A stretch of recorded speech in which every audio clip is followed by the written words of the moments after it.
Now I'll show you why they call me Revolver. Ocelot makes his debut in Metal Gear Solid 1. Hooray! Kitty Man is here to play.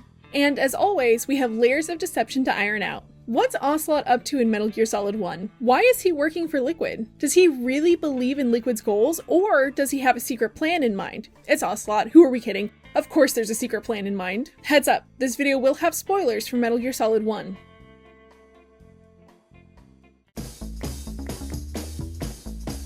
Welcome back. If you're new here, my name is Luffy and welcome to my channel. I talk video games and character analysis, so if that's your thing, subscribe and stick around. If you like what I do here, consider supporting me on Patreon or becoming a channel member so that I can continue to bring these videos to you weekly. Today, we're talking all about Ocelot and what he gets up to in Metal Gear Solid 1, so let's dive into things. Special thanks to Zuichi6087 on YouTube for suggesting this topic. Ocelot's surface level goals. Starting to feel a little scared. Good. You should be. Okay, let's get started.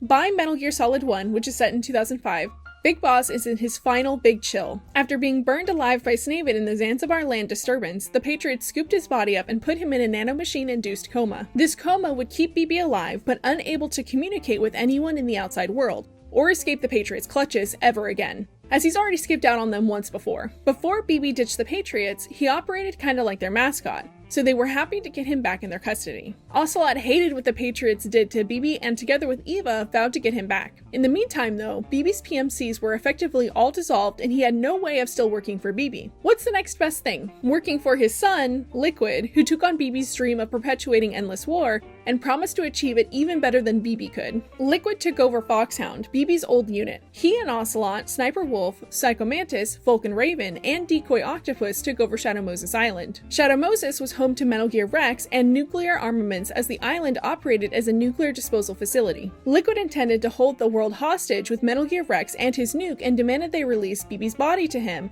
which was in alignment with Ocelot's goals. 3 days before Liquid seizes control of Shadow Moses Island, Ocelot finds Kaz in Alaska and makes good on his promise from MGS5 and kills him. How could you, Ocelot? I will never forgive you.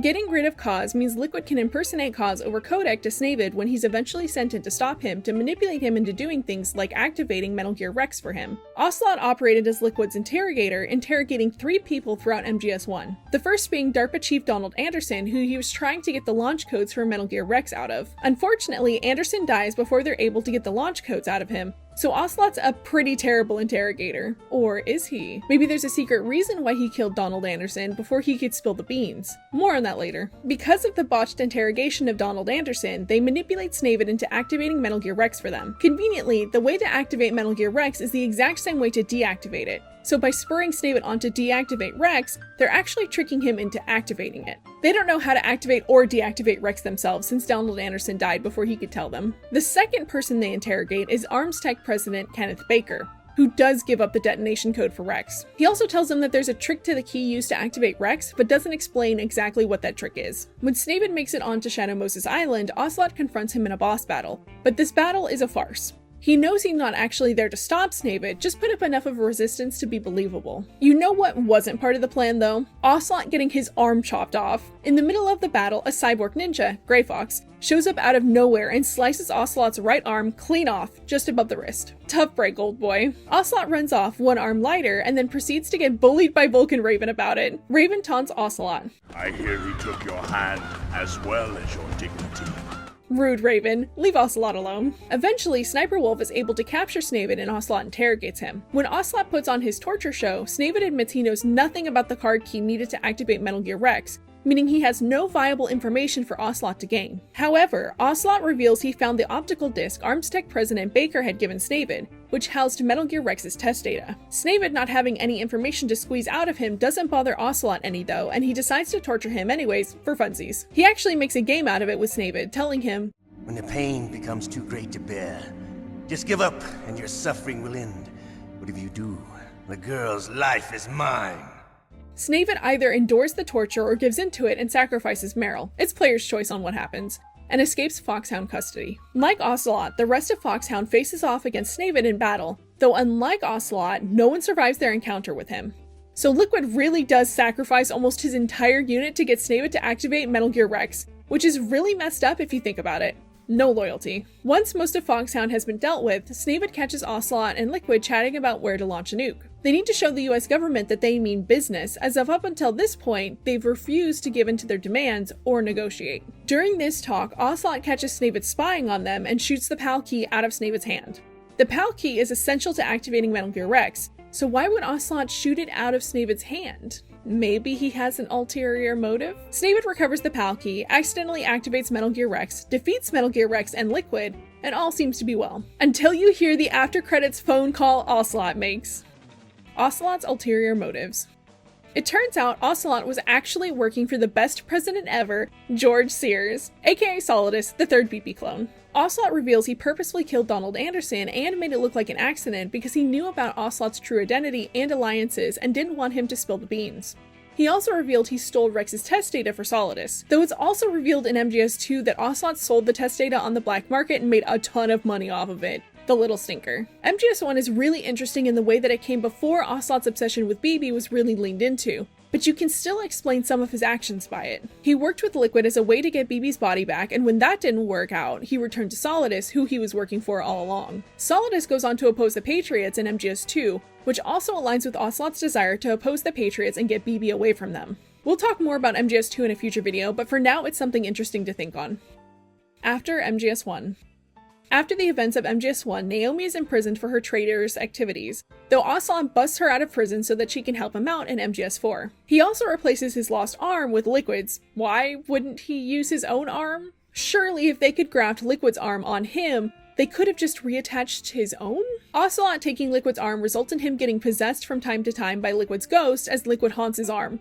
How did Liquid know to haunt his arm and not his body back on Shadow Moses Island? I have so many questions about how ghosts work in MGS. Solidus is also found to be involved in traitorous activities against the Patriots, and the Patriots intend to eliminate him after they get him to step down from the presidency. Ocelot helps Solidus avoid that fate though, and they team up in MGS2. Your thoughts?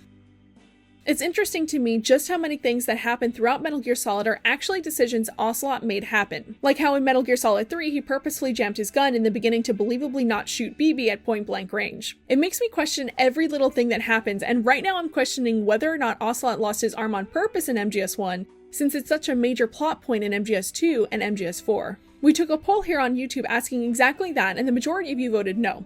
Ocelot didn't get his arm chopped off on purpose, and just made the best of a bad situation, which I agree with. I don't think Ocelot needed to steal Liquid's arm to be believably haunted by him, though it certainly helped. If he was determined to make the ghost plotline stick, I'm sure he would have found a way to do it one way or another. Schaefer76 commented, "Honestly, with how insane the overall MGS story is when you really look at it, I wouldn't be surprised if Ocelot planned to cut off his arm all along. I can imagine him saying to Zero, 'Yes, Major, cutting off my arm is integral to making the world she wanted a reality,' which really made me laugh. I can absolutely see Ocelot arguing that to Zero. I don't think Ocelot planned to have his arm chopped off, but if he did, I'd like to think this is how the planning for that went down. Kato Coyote Combat Workshop asked the real questions when they commented. How did Grey Fox know to get to Shadow Moses, a top secret island that barely exists in the middle of the Bering Sea?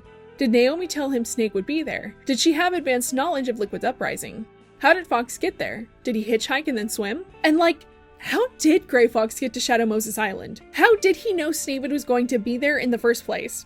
Did Naomi help sneak him onto the island since she helped him escape Dr. Clark's experiments? What do you think? Lastly, TedTheo7131 commented, only if Grey Fox was sent in by the Patriots, and I see no evidence of that. Similarly, in MGS2, when the ninja is sent by the Patriots, Ocelot dodges the sword cutting off his arm. So no. Which blew my mind. I never thought about how Ocelot knows to dodge the cyborg ninja attack in MGS2. I always thought it showed that Ocelot had learned his lesson and was paranoid about getting his arms chopped off now. Rightfully so. But Ocelot knowing to dodge the attack is a subtle nod to Ocelot working with the ninja and the Patriots. Such a cool little detail to notice in subsequent playthroughs. What do you think though? Did Ocelot lose his arm on purpose in MGS1? Or did he make the best of a bad situation after his arm is chopped off with no warning? Ocelot is several layers deep in the espionage in Metal Gear Solid 1.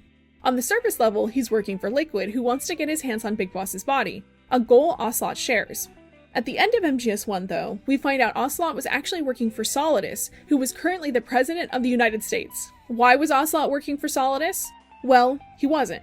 Let's step one more layer deeper into the espionage. Ocelot was actually secretly working for the Patriots. He was acting as their agent to prove to the Patriots he was still loyal so that he could stay close and hopefully get the opportunity to steal BB's body and a way to release him from his nanomachine-induced coma. I hope this video ironed out Ocelot's true goals and motivations throughout MGS1, but if you have any questions, ask them in the comments and I'd be happy to try and answer them. Thank you so much for making it to the end of today's video. If you liked it, share it with someone who wants to know more about Metal Gear Solid lore. If you need more MGS content, check out my Patreon. I upload articles I write on upcoming videos or just thought pieces on MGS in general. You can also support me and the channel by becoming a channel member.